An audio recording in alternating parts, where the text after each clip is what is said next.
گەورەترینی کێشە کە ڕووی کردوەتە هەرێمی کوردستان یاسای سەرۆکایەتی هەرێم بووە. ئەگەر پۆڵێنێکە بۆ بکەم مەجال بیتێ باشە بە کورتی بەسپاس. مەسەڵەن شەڕی داعش برینی موچە و بووجە و ئەوانە ئەمانە ئێمە یەک خست لەبەرەوە تەحەدای دەرەکی بوو ڕیزی لایەنە سیاسەکان و جەماوەری هەرێمی کوردستان یەک خست محکەم کرد بۆ ئەوە تەحەدای دەرەکیە بێ هەمومان بەرامبەری بۆسین. بەڵام یاسای سەرۆکایەتی هەرێم بۆ هۆی پەرتکردنمان لەبەرەوە مەترسی ئەم یاسا چارەسەرکردنی ئەمە زۆر لە مەسەلەی شەڕی داعش و ئەوانە گەورەتر بوو.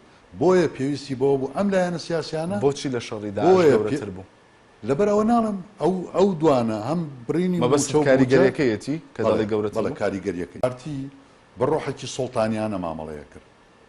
ئەمە دروستە باشە گۆڕانیش بە ڕۆحێکی معارەزە بوون یعنی ئەمە کاتی نەحکوومەتی بنکە فراوان ئیتر نەبوو نە بە ڕۆحی سوڵتانی نە بە ڕۆحی معارەزە مامەڵە بکەین بە ڕۆحێکی هاوبەش